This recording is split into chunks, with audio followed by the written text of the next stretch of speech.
Hallöchen und herzlich willkommen zurück, YouTube, zu Our Life Beginnings and Always.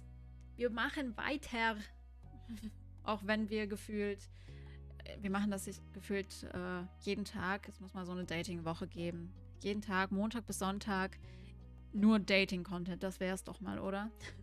Wir machen heute weiter mit den Momenten und zwar mit Talks. Ich weiß nicht, ob das noch in der Aufnahme letztes Mal drin war, aber ich habe gesagt, dass das irgendwie dazu verleitet, als würde es Missverständnisse geben. Also hier des Talks, was wir heute durchspielen werden. Und deswegen bin ich jetzt ein bisschen gespannt. Mein Magen ist auch mit dabei. Er wollte auch was sagen. Ich weiß nicht, ob ihr es gehört habt. Ich glaube nicht. Aber er randaliert. Er möchte auch was sagen. Aber ich bin auf jeden Fall gespannt, was dann letzten Endes bei rumkommt. Dann würde ich sagen, starten wir einfach direkt.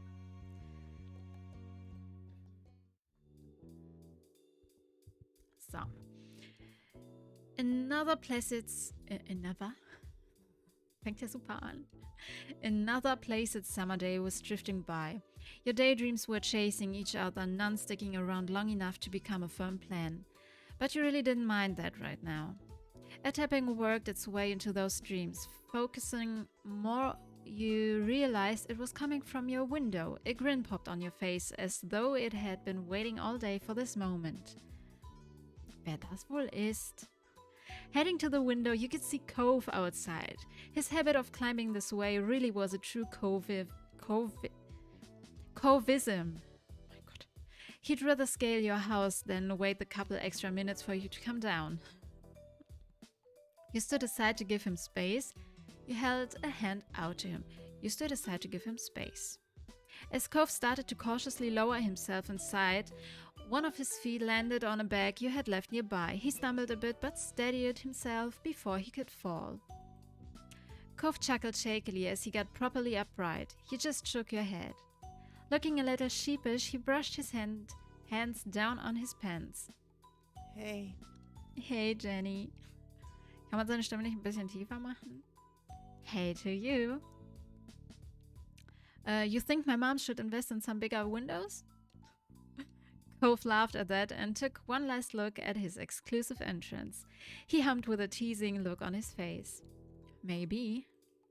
Cove's voice came out quietly with a strangely pleased smile on his face. Did something happen? Cove opened his mouth to answer, only to have your phone vibrating cut him off. You both turned to where it rested a little further up on your bed. It was still face down, so you couldn't tell who was calling. It's okay. Your attention shot back to Cove. He smiled at you awkwardly. Don't worry about it. Don't worry about it. Go check it. Go check. It could be important. I'll wait. I'll wait. So. Thanks. You shuffled forward and scooped the little noisemaker into your hand. You flipped it over and checked the caller ID. It's Miranda. You should answer it. I want to say hi too. With a nod, you accepted the call and set it to speaker. Hi, Miranda. Hi. There was something off about her tone. Cove met your gaze and you saw the same confusion in his expression. Have you heard from Terry?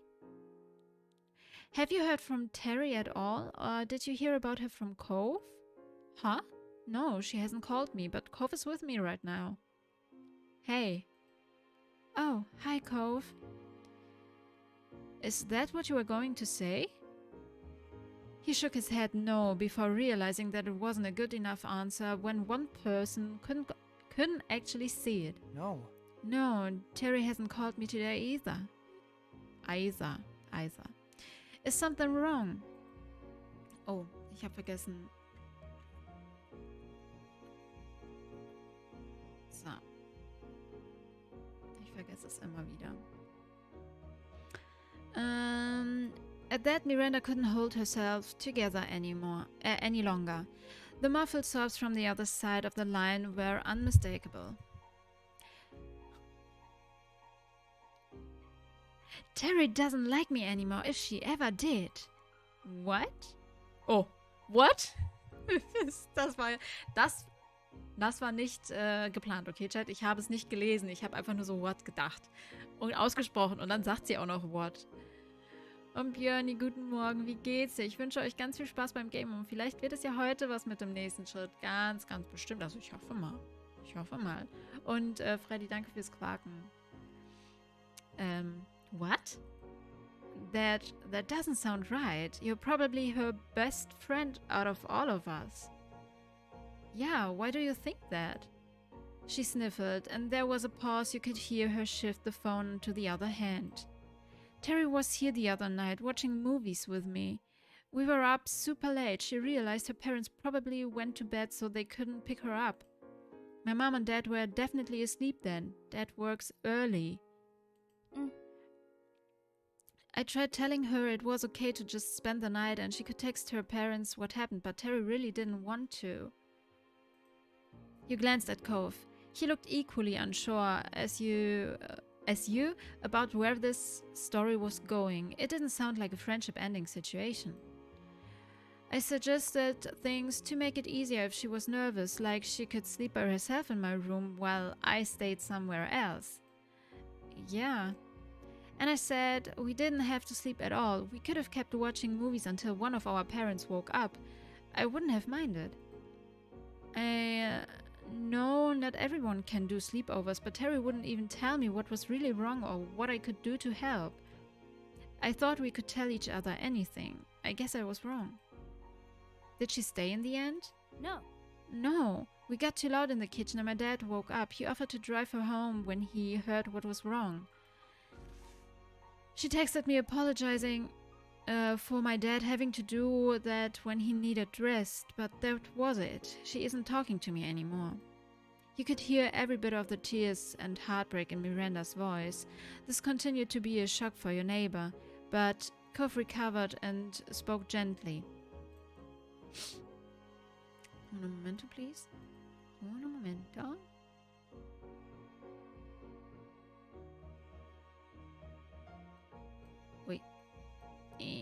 So.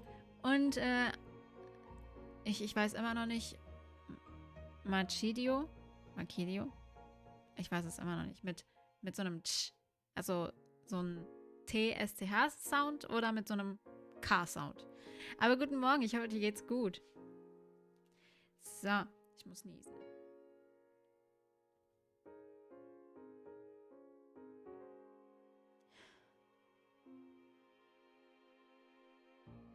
Ich muss niesen. Ah! Okay. You could hear every bit... Was? Achso. Das hatte ich ja schon. I'm really sorry. I mean, there's no way Terry wanted to make you feel this bad, or that she's just done with your friendship because of this. Miranda's sniffing continued. You hoped she had plenty of tissues handy. It'll be okay. I hope Terry is alright. It's really weird that she reacted like that. It's not a big deal, honestly. You weren't sure what to say. It'll be okay. Yeah, come. It'll be okay. It had to be. You couldn't imagine any alternative. Miranda's voice sounded a little bit more collected after finishing her story, but you knew that the crying was far from being done. I thought she'd have reached out to one of you by now. Maybe she's not talking to anyone. Oh, Chat, wisst ihr was? Das heißt, ich lag mit der Vermutung, dass es sich hier um ein Missverständnis handelt, eigentlich gar nicht so falsch. Aber ich dachte ursprünglich, es sei ein Missverständnis zwischen Cove und uns. Aber anscheinend nicht. Yeah. Sorry for bothering you and Cove about this.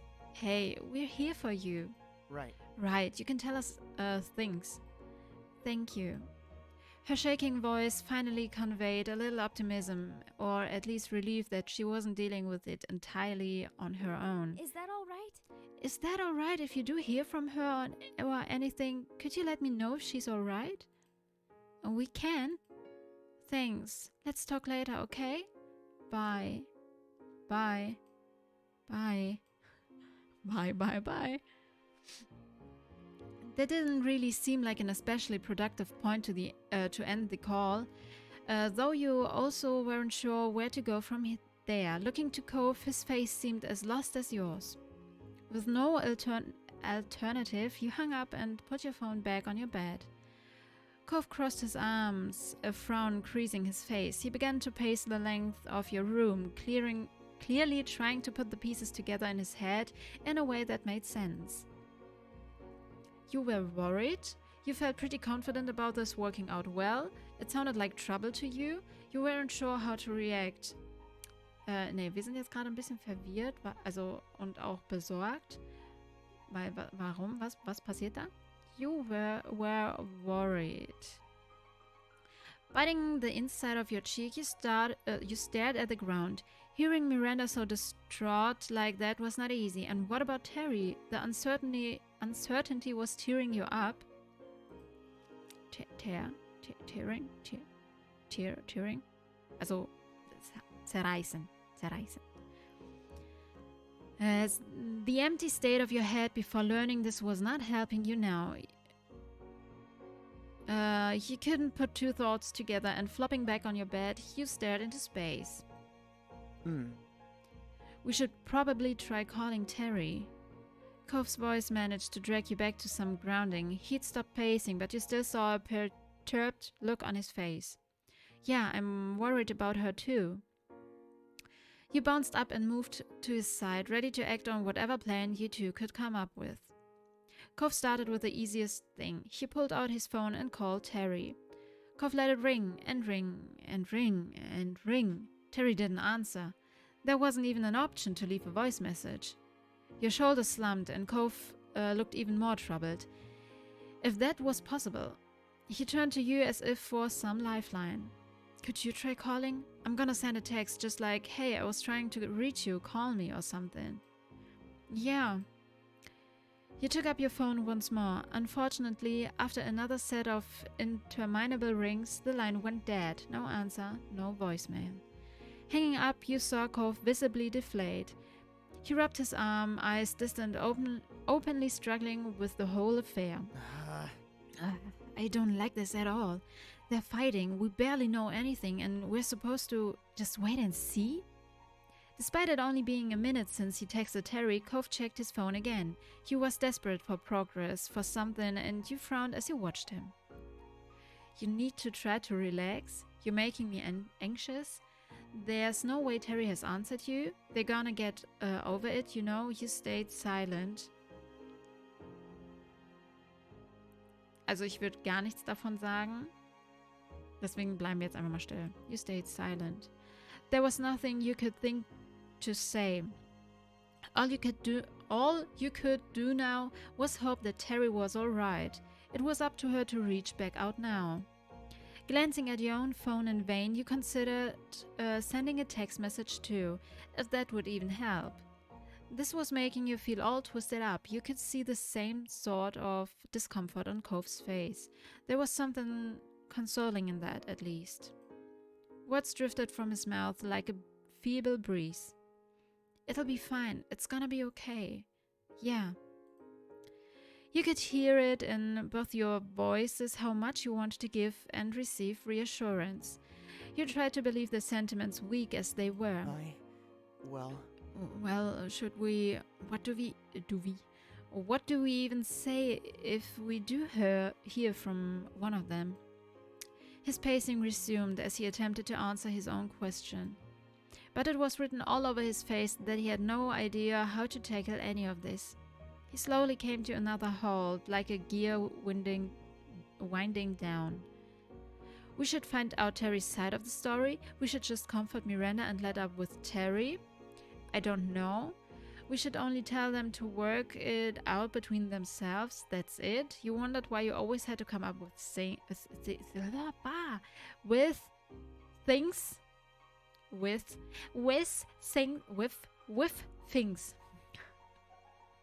You didn't say anything. We should find out Terry's side of the story. Also irgendwas muss ja dazu getrieben haben, so zu handeln. Wir wollen uns jetzt nicht auf irgendwie eine Seite stellen. So. Okay, Planänderung, kein Lesen. Ich lege jetzt endlich die Wäsche zusammen, während ich Jenkas sirenenhafter Stimme lausche. Viel Spaß beim Wäsche zusammenlegen. Und Jerry, guten Morgen, wie geht's dir? So. Nothing could be done until you knew what she thought of this. That much was certain. Cove nodded slightly in agreement. For several minutes you both remained there in silence, drowning in your thoughts. Eventually, Cove turned around. I'm gonna text Terry that we already know what's going on. Maybe she'll have an easier time talking to us because she won't have to pretend or explain. Yeah, that might be the only way to get her attention. You can't do that. Miranda didn't say it was alright to admit she talked to us. You felt way too overwhelmed to know what to say next. I think you're pushing too much. That's not a good idea, Cove. Not at all. Why are you so fixated on this? Ach du Kacke. So ganz im Ernst, nein. Das ist too much pushing here. I think you're pushing too much. Cove's eyebrows grew together and his grip on his phone tightened. You're not the only one worried. Cove bit his bottom lip. You could see in his posture that you had made sense to him, but he was fighting his desire to agree with you and keep going with his own way. I know you're still thinking about it. Stop. Why can't you just get over it? Oh my god, wie gemein. You felt bad for him and your friends and yourself too. You're gonna make things worse? You said nothing.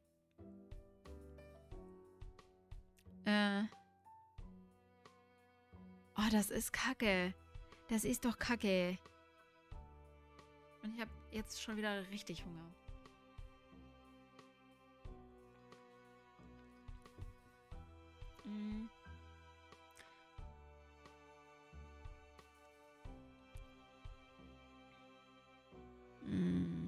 You felt bad. You said nothing. You barely knew what was going on. Seeing your silence as relenting, Cove drew his phone up and started hammering away another message. Cove's fingers worked furiously, yet carefully. He was giving his full attention to his words. You sidled up next to him and looked, trying to watch what he was writing. Cove rapidly typed out, "Hey, Jenny and I really want to talk to you. Miranda told us what's happened." What happened? Please reply back. Warum, Cove? Ich hab dir doch gerade eben gesagt, nein, tu das nicht. And send. It was done. Nein! Hätte ich dich jetzt noch beleidigen müssen, damit du das nicht machst, oder was? We'll just have to see what happens now. Quietly, you felt nervous. I wish you weren't so concerned with everyone else's feelings but mine. Alter. It'll definitely be alright, Cove. Things are okay. Yeah, hopefully she gets back to us pretty soon. Why couldn't you just have left it alone? Great. Can we do something else now? You're being dramatic. Oh mein Gott, ich will gar nichts davon. Gar nichts davon. Gar nichts.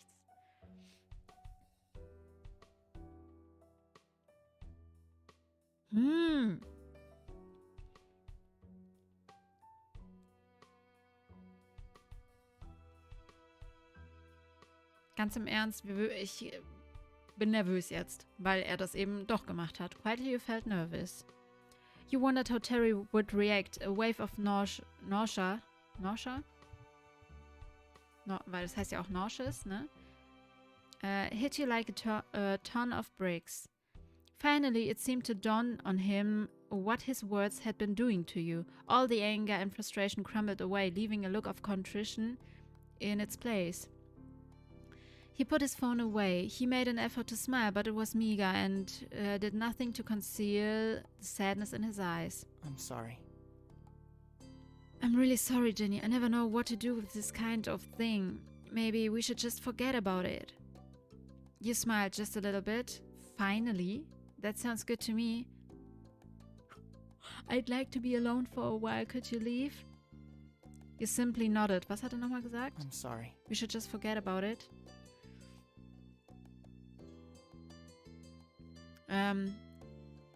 You smiled just a little bit, weil ich kann es nicht vergessen. So.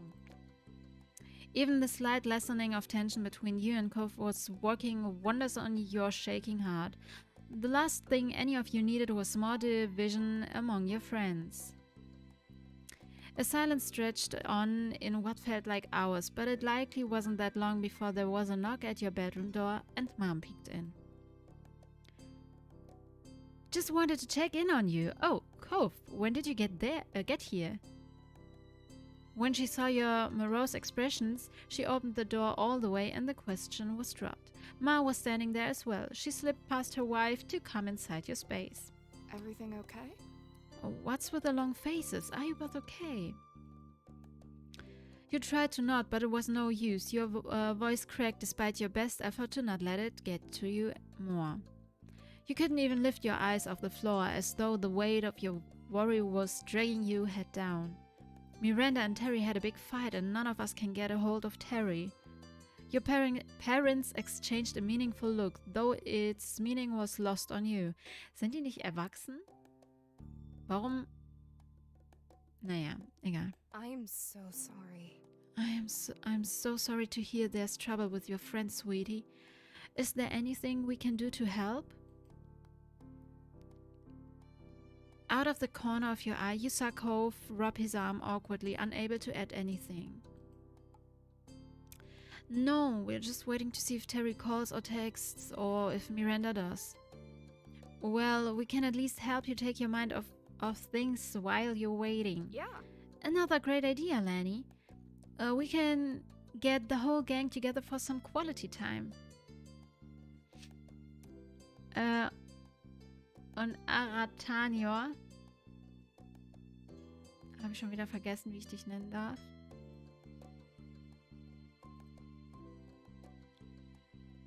Ara, stimmt. Ara. Ara war's. Ara, guten Morgen. Ich hoffe, dir geht es gut. Was ist dieses Erwachsen? Ja, was ganz Komisches. Ja, genau. Was ganz Komisches. Was ganz, ganz Komisches. Mom gave you a soft smile and added, "This will be good, especially since it might help make up for what happened at the farmer's market." Ach ja, das stimmt. Da war ja was. Yes, it'll be wonderful. I'll go see what Liz is up to right now. Excited, she fluttered a few steps away and then stopped. She pivoted on her heels and raised a single finger, flashing a big smile at Cove. It's no trouble. And of course, Cliff will be welcome too. Kriegen wir nochmal Daddy Content. Knowing your family was always there for you, that couldn't be underestimated. In fact, it meant everything to you that your moms cared so much. I really appreciate this. Thank you. Yeah, thanks. That's nice of you. You're welcome. You're both very welcome. Don't sweat it. Not so, kiddos. Leave things to us. Not so, kiddos. Just relax and we'll call you when it's all together. You nodded and your moms dispersed for now, springing into action for their impromptu get-together. You flopped down on your bed, feeling like you could sink into it and disappear. Cove, meanwhile, took a spot on a chair off to the side. Warum nicht bei mir? Hallo? You sighed at the same time and Cove's mouth pulled into a bent smile at that. He gave his phone another quick check and his eyebrows furrowed. Still nothing? This is crap, huh? Yeah. Cove chewed the inside of his cheek as if to mimic the stress that was clearly eating away at him. Cove, what's wrong? What's really wrong? One disagreement doesn't make you act like this. There got a pointed pause in his movement. Cove was carefully trying to put his thoughts together. He spoke in a fragile voice. When people you care about, when they're unhappy with each other, there's nothing you can do. At least when you're in a fight yourself, you have some responsibility, some control over it all. I wish it didn't have to happen, but that isn't possible, so... Oh, well, I guess. His attempt at giving a nonchalant shrug after that was pitiable. Yeah, it makes me feel horrible too. True, but you're right that it can't be helped. It's whatever. Other people can do what they want, right? You stayed silent. True, but you're right, that can't be helped. I know. I know. He replied like he could barely muster the strength to speak. Well, we just have to focus on the things we can impact, or at least try. You turned to Cove, hoping your eyes conveyed the message you were feeling better than your words. His gentle nod told you that they did. But is it because of what happened with your parents? Oh. You reflected on everything you had learned about Mr. Hole and Kira, their relationship, and their son. They went through a lot. Cove ran a hand through his hair, a strained smile spreading across his lips. For him, this pain struck close to his heart. Just as quickly as it had come, his smile was gone, lost amidst his faraway gaze. Yeah, you know what happened. It's like my parents... He whispered his thoughts distantly, almost unconcerned with whether you could hear them or not. That's... They used to fight all the time. I'm sorry. Jenny. Jenny. Cove! Was? Don't worry about it. Huh? It's okay. Cove gazed reassuringly at you. It's not like that anymore, right? Things are so different now. Better. I don't even really think about it. Again, the sorrow reasserted itself. When he continued, you could barely hear him. Though I guess it's pretty obvious I haven't forgotten either. You tried to smile for him. You crossed the room and took his hand. You went over and placed a hand on his shoulder. You hugged him. You kissed him. You hugged him. You crossed the room, picking up a little bit of speed, and Cove's eyes widened. He shot out of the chair and stood waiting for you with a nonplussed look. Oh, wein doch nicht. Wein doch nicht.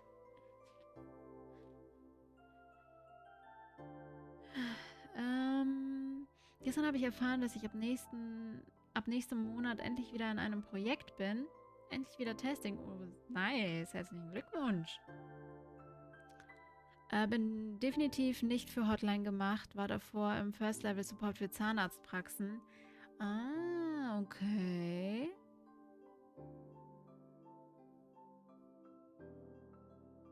Warum brauche ich denn jetzt eine Hotline? Warum brauche ich eine Support-Hotline? Rätsel, wofür?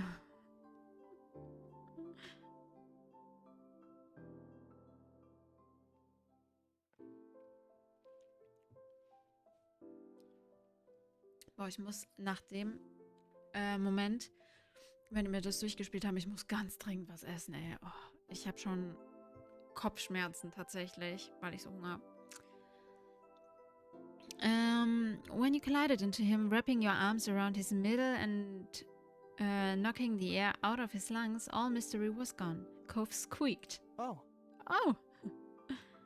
He returned the gesture longingly. Aww. Exhaling, you pressed your cheek into the warmth of his chest. The tension stuck inside you released like a river flowing into the ocean that was Cove.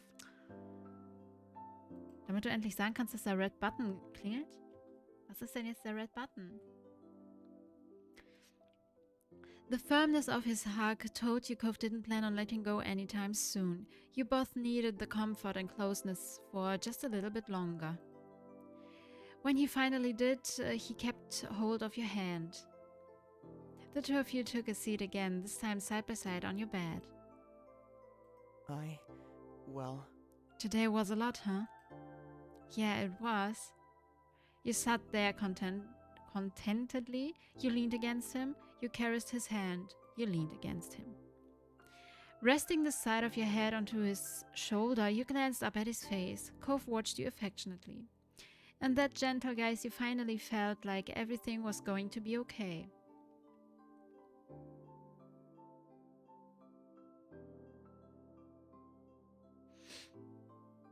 Ihr seid alle zu jung und versteht meine Anspielungen nicht. Nee, ich check grad gar nichts. Wirklich, Rätsel, ich check gar nichts. Aber ich muss gerade hier noch was.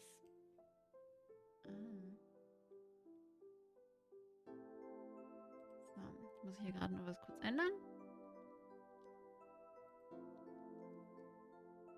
Halt, es war der Hot-Button. Auch da check ich trotzdem nichts.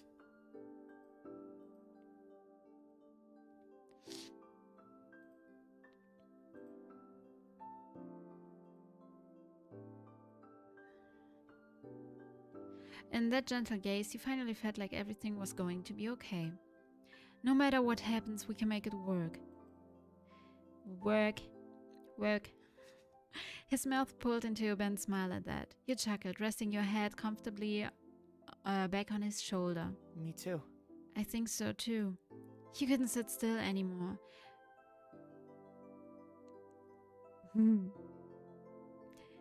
Cove leaned in, delicately pressing his lips to your forehead, and he raised one free hand to lightly touch your jaw. The breath got caught in your throat.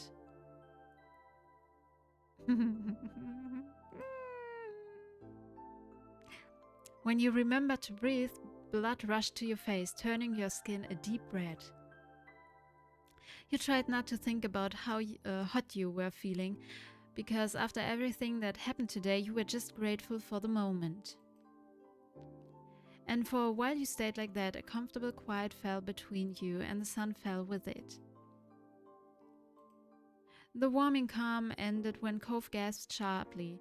You spun, half expecting to find him nursing an injury, but instead found him staring straight ahead. What? Oh my god. I think my phone just vibrated. Check it out. Right. He patted his pockets, fumbling in his panic, and yanked the phone out. The force of the action nearly catapultierte the device out of his grip entirely, but he caught it just in time. His eyes honed in on the screen. It's Terry! Thank God! She says she's sorry. He looked back to you, eyes wide as his nerves started to fray once more. What should I say? Hat die jetzt einfach nur gesagt, sorry? I don't know. Give it a second, I need to think. Tell her to call us. Ask her what's going on. Ask if she's talking to Miranda. You clamped up. Bitte was? Google mal nach 9 Live. Hot Button war damals ein TV-Sender, wo man anrufen konnte, um was zu gewinnen. Brezelchen, ich habe in meinem Leben, also doch schon, ein bisschen schon, aber so deutsches TV habe ich nicht geschaut. Ich habe es nicht geschaut. Ich habe nur russische Sender geschaut. Dementsprechend kann ich es nicht wissen. Und das hat auch nichts damit zu tun, dass ich einfach zu jung bin oder so. Ja, ich habe es einfach nie geschaut. Deswegen weiß ich es auch nicht.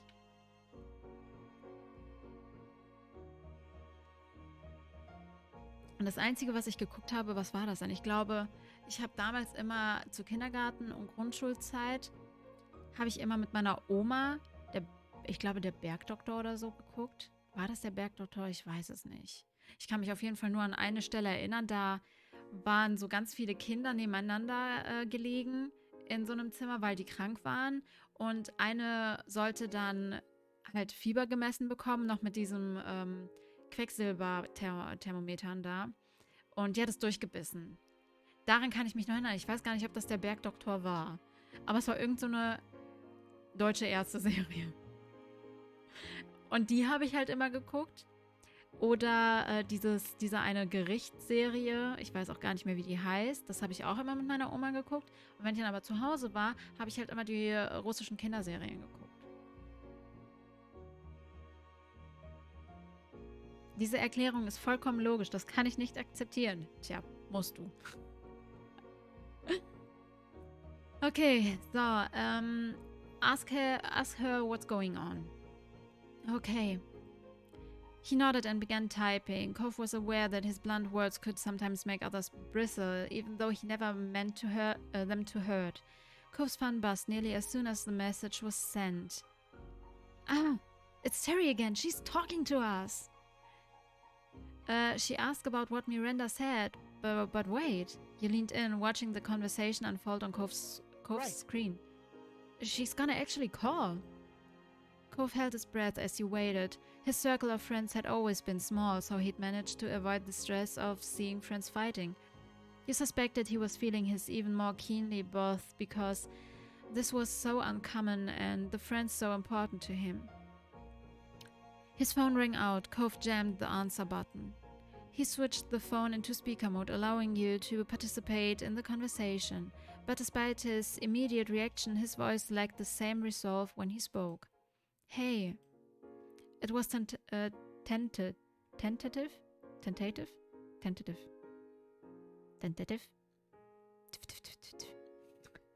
A white flag fluttering in the wind.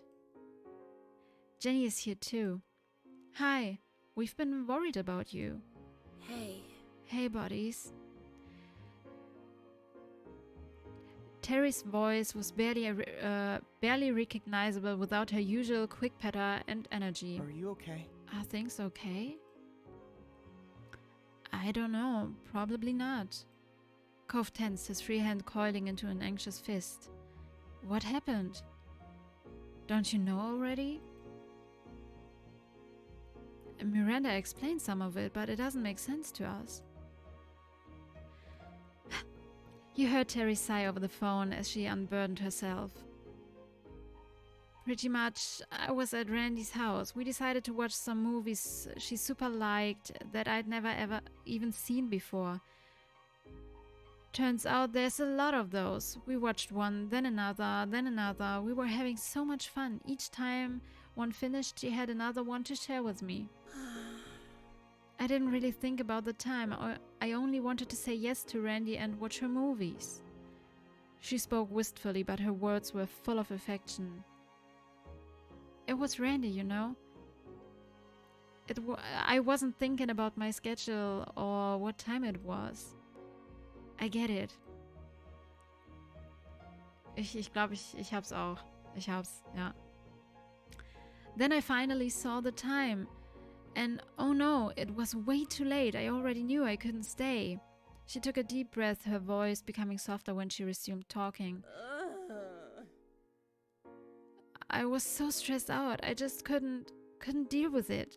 Miranda wanted to help. She kept coming up with ways to make it better and trying to figure out why I was so upset and stuff.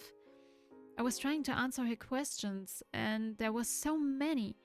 But I couldn't really answer all of them. I didn't even know why some of her ideas didn't work for me. It made my head ache. I still had the first problem and Randy there trying to help, blasting all these questions and suggestions at me faster than I could even think. She gulped audibly, sniffing. I got frustrated and told her just to leave me alone, but then she wanted to talk about why I wanted that. And we started having a fight in the kitchen. It woke Randy's dad up. We told him about how I wanted to go home, but my parents couldn't get me, so Mr. Eckert offered to do it. That's nice of him. Terry groaned. I know. I accepted because I definitely couldn't stay then, not after throwing a racket and turning it into a big deal. But I feel awful and embarrassed. Why did I yell at Randy and hurt her feelings? And I made her dad lose sleep by waking him up and having to drive me home. What do you say after that? I have no idea. I don't know where to start, and I don't want to make it worse by saying the wrong thing and fighting again. So, I'm not talking.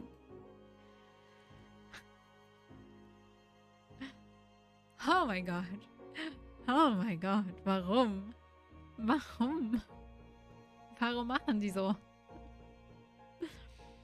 Terry, Randy isn't mad that you didn't want to stay or that you fought. She just wants to feel like you can talk to her. I mean, you can say whatever you want. She'll listen. Not talking to her at all is pretty much the only wrong way to go about it. Terry lamented mournfully on the other end of the line, but he had a point. Unless she faced Miranda again, there would be no resolution. You looked at Cove, hunched over the phone, staring pensively into it and searching for a solution. This couldn't be solved with the other key party missing. But what if you brought them in? Your phone was still free. Oh, yes. You suggested calling up Miranda now. You rang Miranda without saying a word. You rang Miranda without... nee, wir sagen das schon. Wir sagen das schon, weil sonst ist es sehr arschig. Jedes Mal so spannend beim Wäsche zusammenlegen, geht es sich aus, was? Wenden alle Socken wieder zueinander oder bleibt einer Single? Das ist Aufregung pur. Reines Adrenalin und so. Tja. You suggested calling up Miranda now. What if we called Miranda? That way you could talk to her but wouldn't have to do it alone. Cove brightened up, the concerned furrow in his brow which had taken root when Miranda first called east. Well, That could work, Terry. Are you up for it? She made a noise that wasn't a word but nevertheless conveyed her hesitation and worry. But she brought it to a close with a decisive exhalation as if pushing all negative thoughts from her body. All right, I'll do it. Cove nodded. Now that you received approval from everyone, you pulled out your phone and called Miranda. You set it to speaker and waited for her to pick up. Luckily, she did. Hi. Hi, Jenny. Her voice was still distant, as if her thoughts were elsewhere. But it was loud enough for your needs. Hi, you're on speaker. Terry's on speaker too, on Cove's phone. Oh. She paused while she digested this information. You watched the phone screen, hoping that she wouldn't hang up as a result. Really? Oh, really? Yep, it's really me. Can you hear my voice all the way from your house to theirs and then mine? I can. Oh, warte, wait. So, ich muss das. Ah.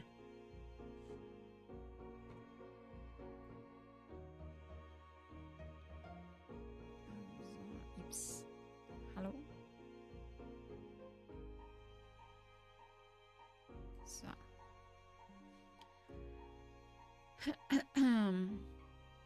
You and Cove exchanged looks, waiting for the wall between them to break and wondering who would be the one to do it. As the quiet dragged on, you caught Cove chewing his cheek. He must have weighed up the same question as you, whether to encourage the conversation along or leave Miranda and Terry to resolve it themselves. The answer came in the form of one sniff followed by another from Cove's phone. Sorry. Sorry, Randy. I hope you still like me. What? You were the one acting as if you didn't like me. Her tone was defensive, no doubt a result of her wounds from the last night still being raw. What? Wie war das denn? Ich kann das nicht nachmachen. What? No way. Everyone likes Randy. Oh, you're wonderful. Your eyes met Cove's. His phone was tilted towards you, capturing the call indirectly. You moved your phone closer to his, hoping that the signal was strong enough to convey every nuance of tone. Cove did likewise, bringing his cell right next to yours, even bumping against it as he shifted his grip. Funktioniert das überhaupt? Kommt da nicht irgendwie so eine Rückkopplung? I didn't know what to say. That's the only reason I wouldn't talk to you. If I had known the answer, I'd have told you right away. Miranda murmured on the other end of the line. Nee, jetzt mal for real. Entsteht da nicht eigentlich eine Rückkopplung? Und dann kommt dieses komische, laute, unerträgliche Piepen da? Dieses Dü-dü-dü-dü ganze Zeit. Also, ich kann das nicht nachmachen, aber einfach ein Dü-dü. Nein, dieses unerträgliche Geräusch, dieses Piepen, dieser Ton halt. You didn't want to stay. Anything I tried to do bothered you, and you could have told me you didn't know. Yeah, I think I was angry at myself. I did a dumb thing, and I didn't want help with it. I wanted to be mad and just deal with it myself. It made me keep doing dumb things. Oh. When she spoke again, her voice was quiet, as tender and vulnerable as the words. I'm sorry. Staying up late watching stuff was all my fault. I had to find a way to fix it. That's what I thought anyway, but I should have given you space. I'm sorry for being so pushy and sensitive. Insensitive. Ist das ein Fehler? I'm sorry for being so pushy and insensitive. eigentlich. Also es wäre logisch für mich, wenn da insensitive stehen würde. Hardly. Miranda Eckert having a flaw? I've never heard of such a crazy thing. Miranda let out a ghost of giggle. Cove cleared his throat. Maybe should call each other now? Sorry. Sure. Can do. Thanks for giving me the kick in the butt to do this already. Randy, Mandy, I'm gonna call you right now. Bye, Jenny and Cove. She hung up after squeezing in another quick bye, though not giving you or Cove room to respond in kind. Miranda laughed, the noise tinkling gently like wind chimes in a summer breeze. You're really nice. Thank you for listening and helping. I'm gonna hang up now so I can answer Terry's call. Bye. Bye. Bye. Talk to you soon. Oh, hallelujah. Miranda hung up, still chuckling softly as your call ended. The room felt emptier without the other voices in it. Cove expelled a sigh that crashed through the newly fallen silence. He dropped his arm to his side, letting his head hang down like a puppet at rest. Und Dennis, guten Morgen, wie geht's dir? Thank God. They shouldn't have involved us in that. I'm so relieved it's okay. You were simply happy your friends had made up. The day's events had drained you. For real, mich würde sowas so drain. Ich wäre einfach danach komplett im Eimer. You were content now that Cove seemed at ease again. You were simply happy your friends had made up. Cove scratched at his face, his expression cloudy. I think I need to find better ways for dealing with conflict because that was awful. Besser? We could all probably do better at that. I think you did okay given the circumstances. Yeah, I think that would help. You didn't comment. I think you did okay given the circumstances. Also, es war wirklich okay für ihn, weil er kennt es ja nur und er weiß ja auch, wie es geendet ist. Cove meekly smiled as he rubbed his eyes, weariness creeping over him, and mumbled his next words. We can talk about it another day. Conflict resolution methods? Huh? Oh no, forget it. Your eyebrows rose and then a light bulb went off in your head. Before Miranda called, didn't you say there was something you'd wanted to say? Cove's original visit had been thrown so off kilter that it was a struggle to wind your memory back to when he'd first turned up. And now you did, though. You remembered that he had been perky when he'd arrived this afternoon. Was it good news? Cove brushed his hands against his now folded arms shyly. Well, yeah, maybe. I'm not exactly sure it counts as news or even good. It just is what it is. I'm happy about it, though.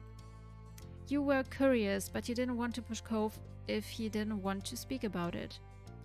You don't have to say anything, but if it makes you feel good, I think it is good news.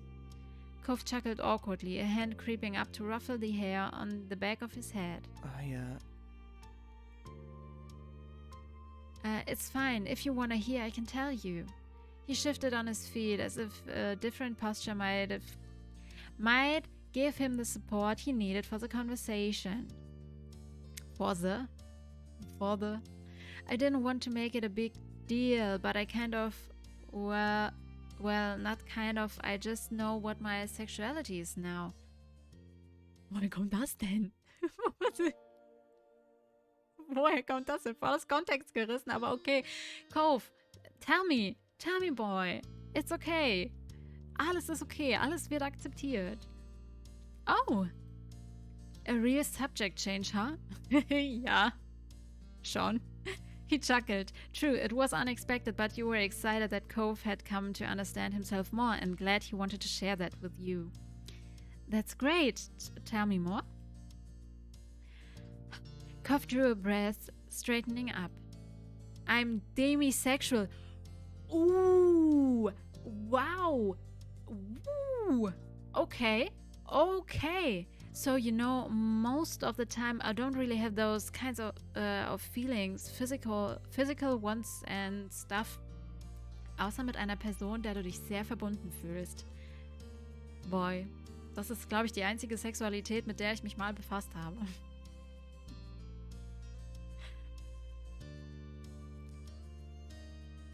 Ja, ja.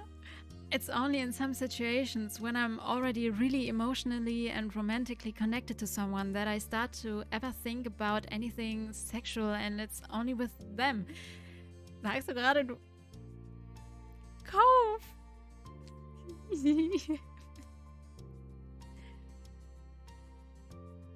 I hadn't heard the term until pretty recently, and it just made a lot of sense once I knew what it meant.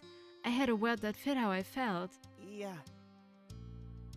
And I'm pan-romantic, because I've never had a preference for a specific gender or anything. So, yeah. Oha! Wie interessant! Wie interessant ist das denn?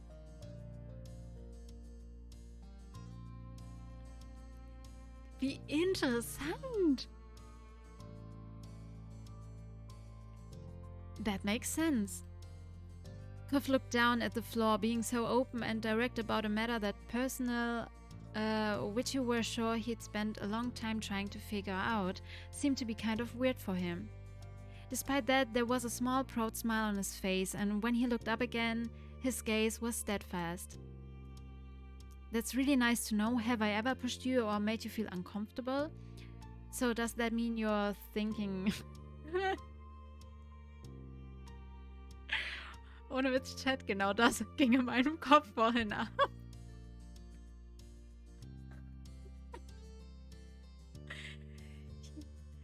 Aber was passiert, wenn wir das machen?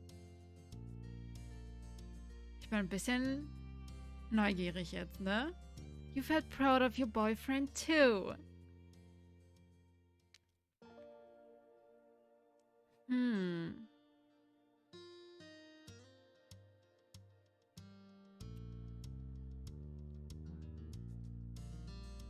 Hm. Hm. Hm.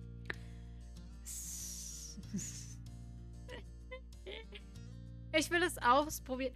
Komm, Chat, wir machen das so. Wir probieren das aus. Okay? Wir probieren aus, was passiert, wenn wir die Antwort wählen. Aber eigentlich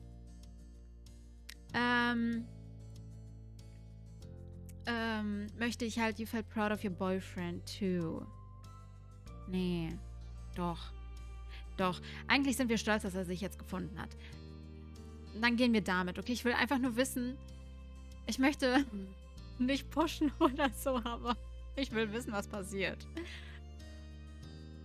Und wenn es eine okaye Antwort dann ist, dann belassen wir es auch dabei. Ich möchte einfach safe sein. Oh, vielleicht sollte ich speichern, bevor alles kaputt geht bei mir, ne? So, okay. So does that mean you're thinking sexual things about me? Ich liebe diesen Gesichtsausdruck, will ich haben. Ich will den Gesichtsausdruck. Co flushed and frowned equally hard at the statement. He struggled to get out a response. Okay.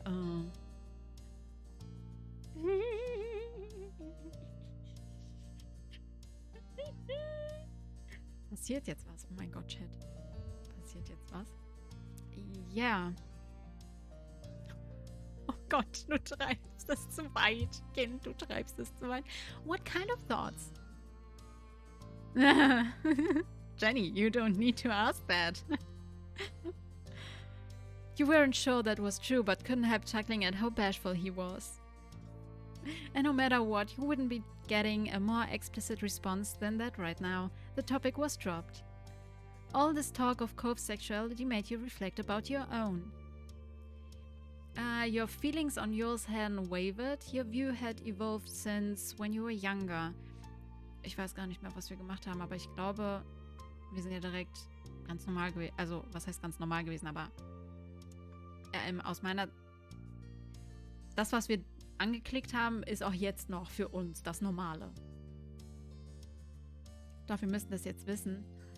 Ja, ich hab's doch gemacht. Ach so, ja, eigentlich schon. Aber wir sind nicht allein zu Hause, Brezel. Also da sind wir nicht allein zu Hause, Brezel. Das ist, dann geht das schon wieder nicht. Beziehungsweise könnte gehen, aber wäre wahrscheinlich unangenehm. Your feelings on yours hadn't wavered. Cove had known for years now. It was heartwarming that he had reached a point where he felt similarly capable of discussing his own. You felt even closer. You felt his tiredness deep in the marrow of your bones. It had been a tiring day. Naja. Now everything was neatly wrapped up for today at least, and you had earned a rest. You'd had some good talks and come out of it not only knowing each other better, but yourself too. Hey. Hey, we should probably head downstairs soon if your moms are still wanting everyone to get together. Yeah, that's right. With a renewed spring in your step, you led the way out of your room. You got downstairs to find the others already assembled and waiting. Hi. Hello. Hey. Good to see you both. Hey. Hey. Hi. Here we were trying to corral everyone into a group, but the two of you were already upstairs this whole time. Of course, we were together. You paid Jenny to stick with me, or did you forget? Geil. The statement was meaningless to your family, who looked to each other for answers in vain. Mr. Holden, who got the message loud and clear, seemed embarrassed. He chuckled nervously, rubbing the back of his neck. Ouch, son, you always know when to remind me of that one. Aber ich bin jetzt mal raus für heute, will noch ein bisschen spazieren und einkaufen, bevor es wirklich zu regnen anfängt. Danke, dass du vorbeigeschaut hast, Brötchen, und dann viel Spaß beim Spazieren und Einkaufen und hoffentlich kriegst du das alles hin, bevor es regnet. Weil bei Regen ist Pain. Das kann ich voll verstehen. Aha. I can't let you live it down yet. Can we hear exactly what the secret is? This suspense is killing us. Right. All right. I better get everyone up to speed. He held up his hands, palms out, pacifying his audience, or perhaps holding them up as a shield in advance. That first day I met Jenny, I'd been worrying about Cove being alone for the summer. Well. There weren't a lot of kids around, and he wasn't exactly on the best terms with me at that time. He glanced around at your family, gauging their responses. I felt like this was my one shot, so I kind of offered her $20 to be friends with Cove and added that she couldn't tell him about it. Liz gasped. Ma was staring incredulously at Mr. Holden, while Mom's eyebrows had retreated to her hairline. You and Cove, already knowing the story, were the only ones unaffected. But after a while, I really did honestly forget it even happened. He raised his hands higher, now level with his shoulders. Not a bad idea, you thought. If Mom felt inclined to throw a cushion at him, he'd probably manage to block it in time. I know that's bad, but I've had so many grand ideas over the years, it's hard to keep track of them all. Cove smiled, placing his hands on his hips and shaking his head at his father's antics. Seriously? Antics, yeah. I can't believe you, though also I totally can. Your moms were less indulgent. The shock had ebbed away to displeasure. Mom's Mom's foot was tapping rapidly as she frowned at the next door neighbor, while Ma had her arms crossed over her chest and her lips pursed. I'm sorry, Jenny, and I'm sorry to your parents too. That was way out of bounds. Don't worry about it. Everything worked out. Your moms gave each other that look where they seemed to communicate with eyes alone. All right, well, that's that then. And it would have, and it won't happen again. It definitely won't. All right. Good. It was a little surprising that they were letting him off the hook, But on the other hand, it was a long time ago now, and you were sure your moms remembered those painful early days of Cove's arrival too. Mr. Holden wasn't a potential bad influence anymore, so a lecture would be pretty moot. Instead, your ma gave him a lenient smile. In that case, Now that it's settled, why don't we find something to do? Nods of agreement cascaded through the group in a couple waves at his suggestion. Mr. Holden's shoulders slumped with a release of tension. He brought his hands down, tucking them away into his pockets. How about cards? There was a murmur of interest from the others. You were keen to play, that was fine with you. You'd play along with the others. You didn't really want to play cards. That was fine with you. Most of the group was eager to play, but Mr. Holden was demurring. I think I'll sit this one out. Where's the fun in that? Join in. We're not too angry with you. Yes, and I know there's a lot of people, but we can make it work. Mr. Holden shrunk into himself, embarrassed by their attention.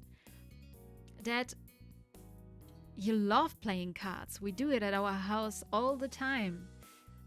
Cove schon mal nachgedacht, dass du Kartenspielen vielleicht magst und dein Papa es aber für dich gemacht hat? Dad? Mr. Holden broke under the combined force of everyone's attention. Cove, you're an adult now. You deserve to know the truth. I used to throw the card game so you could win. I put up a good fight, but I always made sure to lose a lot more rounds than I won. Oh mein Gott. Es ist unfair zu sagen, dass wenn ich mit Kindern Karten spiele, dass ich versuche zu gewinnen, was nicht immer der Fall ist, ne? Aber ich versuche es immer, damit nicht dass nicht die Kinder immer gewinnen, weil das ist nicht förderlich für die. Und wenn ich jetzt, es gibt zum Beispiel auch ein Kind, gab ein Kind, das hat immer Karten gespielt und wollte dann entweder immer öfter gewonnen haben oder gleich viel gewonnen haben. Aber niemals wollte er weniger gewonnen haben. Und das soll ja nicht so sein, weil so hart das Leben auch ist, manchmal muss man einstecken. Und das kann man am besten in einem spielerischen Kontext. Weil es ist auch nur ein Spiel. So, ne? Und wenn man das richtig gut kommuniziert, dann ist das durchaus auch förderlich, dass man verliert. Weil man dann einfach auch versteht. Beziehungsweise zu verstehen beginnt und lernt. He toyed with the end of his ponytail, clearly distressed at the second great secret he was revealing today. I know people want to be taken seriously and fake wins don't mean as much, but I couldn't help myself. It's so much better when everyone else got the chance to be victorious. Kira knew and went along with it. Cove laughed in disbelief that this was the thing his dad stressed about hiding after the other stunts he's pulled over the years. So what? Lots of parents do that. I hadn't guessed it. Sure, though, looking back, it makes sense. That's right. What's the big deal, Cliff? You can finally take the kid gloves off and give them a run for their money. Maybe even actual money in your case. Mr. Holden smiled coyly, his gaze lowering. I'm not sure that's a good idea. why? And why not? He waved his hands expansively, the movements fluid and vague. It's just, actually, I'm something of a card shark. I used to make lots of fast cash of games. Casual players don't have a shot unless it's a game of pure luck. Cove's jaw hung open, his wide eyes fixed on his father. Stimmt, da war ja mal was. Really? There was a touch of amazement, even admiration, nestled among the shock. The other members of the Coulter family exchanged looks, ranging from disbelief to Mom's intrigue, with Ma somewhere in the middle of between the two. You can't simply make a claim like that and expect us to go along with it. Let's see you back it up, Sharkman. Mr. Holden gave her a crooked smile. His demeanors quickly began replaced with the confidence of someone very skilled or very misguided. You're sure about that? Definitely. We've got to see this so-called non-casual player in action. Well, I might be able, though who knows? Maybe I've gotten rusty. His coyness continued to rile the gang up, and he was getting a kick out of it now. Please? Come on, please. All right. Ah, all right. I can dust off the old tricks. Great. Cove beamed at his father while Mom clapped Mr. Holden on the back. Liz started off to get a deck of cards while the rest of you settled in for the game. Hands were dealt. Mr. Holden wasted no time proving his words true, wiping the floor with all of you. You played several rounds, even switching games, but none of you were a match for him. That was how the alliance came to be forged. The rest of you joined forces against Mr. Holden only, just to try increasing the odds of beating him. With your combined efforts you pulled out a few victories, yet it was still a challenge. He was clearly a professional. If these were his skills now rusty with disuse, you couldn't even imagine what a deadly opponent he had been in the past. Despite that, you still had fun, working cooperatively. My God.